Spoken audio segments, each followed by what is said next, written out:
Maîtresse de maison dans les nuages, qui est l'hôtesse de l'air? Cette gracieuse jeune fille que nous voyons ce soir marcher d'un pas décidé a choisi pour métier celui d'hôtesse de l'air. Intelligente, cultivée, débrouillarde et parlant 3 langues.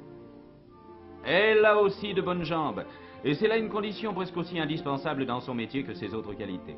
Ajoutons enfin que notre description resterait incomplète si nous ne faisions état du gracieux sourire qui fait partie de son personnage. Avant de se rendre à l'avion pour y accueillir les passagers dans la cabine, elle reçoit les ordres. Ces papiers lui donnent les instructions particulières pour le voyage. Il lui faut connaître la liste des passagers, savoir ce dont elle disposera pour ravitailler en vol grands et petits, connaître la composition de l'équipage. Son rôle au cours du voyage sera véritablement celui de maîtresse de maison. Une maîtresse de maison à travers laquelle les passagers jugeront des attentions de la compagnie à leur égard. Mais toutes les hôtesses de l'air ne volent pas. Il faut aussi des jeunes filles accueillantes au bureau d'escale de la compagnie. Un sourire et une voix chantante rendent moins fastidieux les inévitables contrôles de billets, enregistrements de bagages et autres servitudes qui précèdent toujours l'embarquement. Rompue aux routines administratives, l'hôtesse au sol doit connaître le fonctionnement du trafic pour renseigner et savoir faire patienter.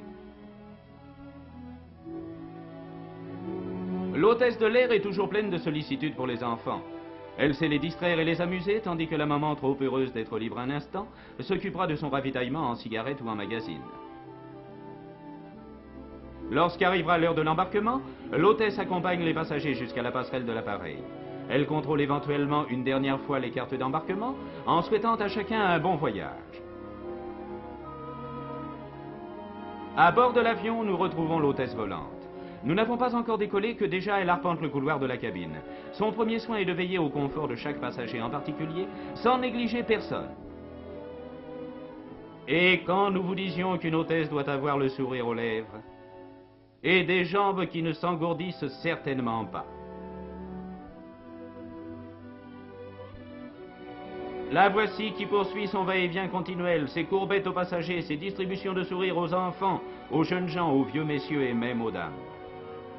Enfin, elle est assise et se repose. Pourvu que les passagers respectent ce repos, pensez-vous. Une lampe s'allume, on la réclame. Et voici redéclenché le mouvement perpétuel, illuminé par un sourire toujours aussi frais qui vient distraire ceux qui s'ennuient, rassurer ceux qui s'inquiètent à tort, rassasier les gourmands, répondre aux curieux, et ceci jusqu'à l'arrivée.